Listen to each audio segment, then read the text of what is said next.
everything ready.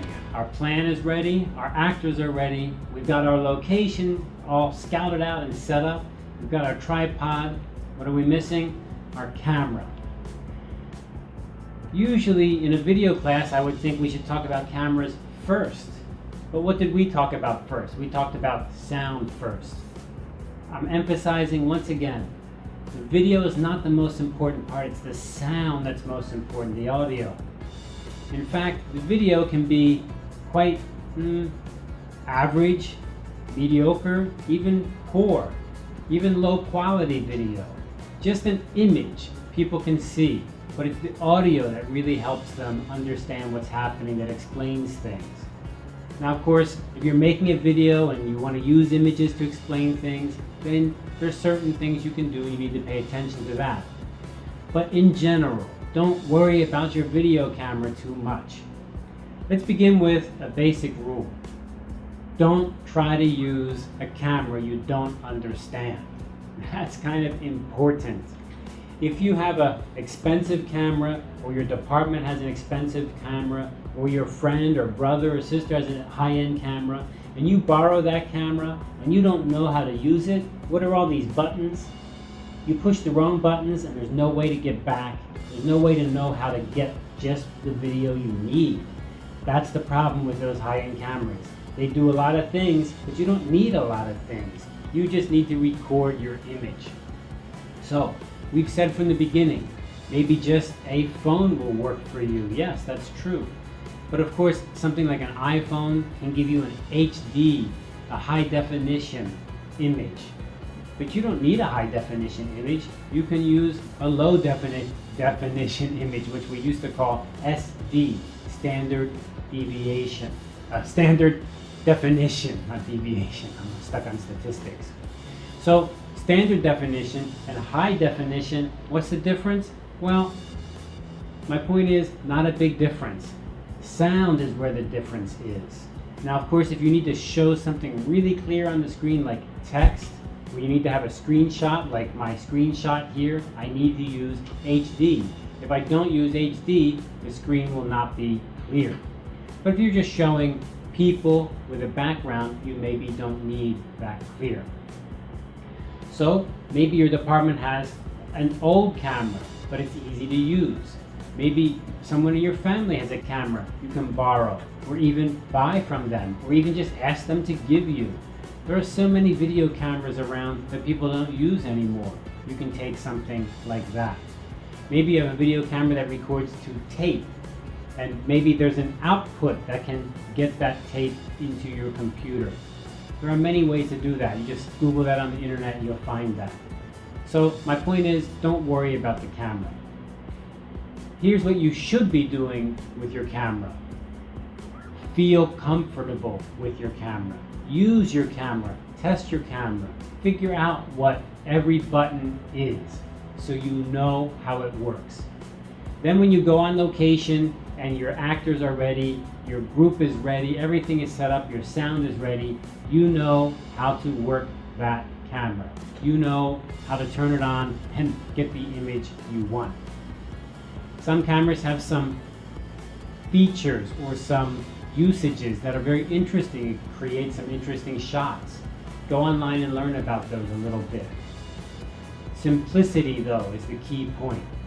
Do you know how to, right now, just press that button and record? Can you do that? And get a good image? Can you do that? If you can't do that, then it's not a good camera for you. So, summarize. Don't worry about the camera, worry about your sound. All right, let's go off to the hardware table and see what we've got on the hardware today. All right, here we are at the hardware table, and of course, today we're looking at cameras. At the beginning of this course, we kind of quickly looked at cameras, just saying, hey, cameras are easy to find. They're everywhere these days. They used to be so hard to get. Now they're everywhere. Even your phone is a camera, which is okay. Let me show you some other cameras here we've talked about a little bit. We've talked about these little kind of handheld video cameras. These are great, and probably your school, your department has one of these that you can borrow. They're okay, nothing wrong with them. if you've bought them in the last 4 or 5 years, they're probably HD. They may have touch screens and all of these kinds of features. The key point here is you need to remember what the storage is. That is the card.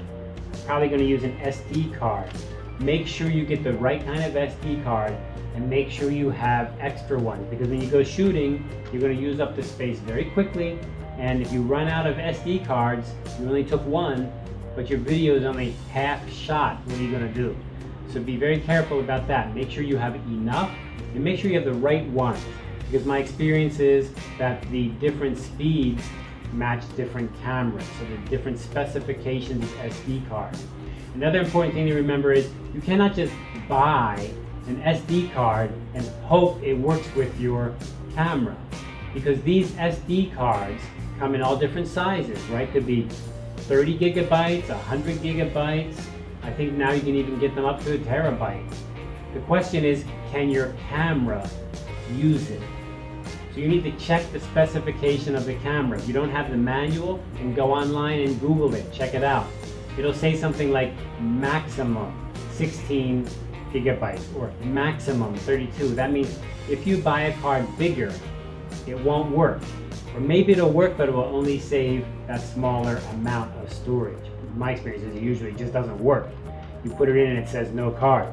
So this camera here is, I think it's 32 gigabytes, and I have a 32 gigabyte card. So now if I want to buy another card, what do? Buy 32 again, because I know this machine, that's its maximum. Okay, here's another kind of camera that is really great to use, and you've maybe seen these before, and these are these little GoPro cameras. Now this is not a GoPro. GoPros are very expensive, big brand name, right? This is one I got in China, and it's a GoPro copy, right? So in China you can get all those kinds of copies or knockoffs, really, really cheap. And it even has a case. You put it in just like the GoPro.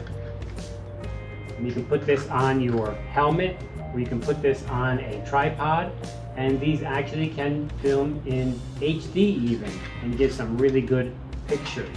What they're really good for is attaching them to your body somewhere, or on a bicycle, or on a motorcycle, and it gives you that really cool look of moving through space, of traveling somewhere. That's really neat. Or you're doing some kind of sports. People use these on their skateboards or on their skiing trips. Really cool. So these are little cameras, you can use these. Of course, the thing you need to be careful here is the SD card. Yes, that's important. But for these, my experience is the battery. The battery runs down very fast, especially if you're shooting in the HD mode, high quality, high definition mode. Battery can run down very fast. So you need to have extra batteries. And guess what? These do not take, your regular batteries you can buy at the store. That's a big disadvantage. So when this runs out, you need to have extra batteries ready, and the charger needs to be ready. And usually the charger needs to plug in somewhere. So if you're out shooting on location, yeah, that's hard. You need to buy more batteries, and the batteries can be reasonable, but you gotta spend the money, right? So that's a little bit of a problem. Be careful. Of course, your digital cameras or your SLR cameras can take pretty good video sometimes these days, and it usually will also be HD, although you may be able to set it to be a lower quality SD. What's the advantage of shooting with an SD standard definition is that you may get more space. You can shoot more. Also, the file size will be smaller, and that means that it's easier to work with. Okay, the last thing I want to show is a classic camera. Now here's a camera I have. Let's get a bit of a mess here. Too much stuff on the hardware table. This is a Sony camera, and this is a classic camera. Now, if you look at this camera, it looks like a kind of big camera, and professional cameras often come in this kind of form factor, this bigger factor. It's got a microphone up here, but I never use this mic because remember, even on a high-end machine like this, that mic's not going to be very useful. What's the big difference between this and between this using your phone? Well, the biggest difference is right up front here, and that is the lens. You're going to have a much better lens. So you're going to get much better pictures in the way they look. You know, you've taken movies or videos with your cell phone, and sometimes they look really weird, right? It's like people's heads seem like they're too big, or the walls are not exactly straight. That's because that lens is distorting everything. These kinds of lenses, bigger is better. The reason I show this to you is because this is an old camera. This camera is from, are you ready? 1997. That's how old this camera is. I bought it secondhand. Back in 1997, I couldn't afford it. No, it was too expensive. I bought it secondhand many years later. Classic camera. Does not shoot HD, only shoots SD. But you know what? If I needed to use this, I'd be happy to use this because it takes great pictures, the shots look good, color's very good, and it's SD. But hey, don't forget, many people when they're watching their video are watching it on their cell phone. Does having HD really matter if they're watching it on a little tiny picture on their cell phone? So think of your audience. Remember, where will they be watching it?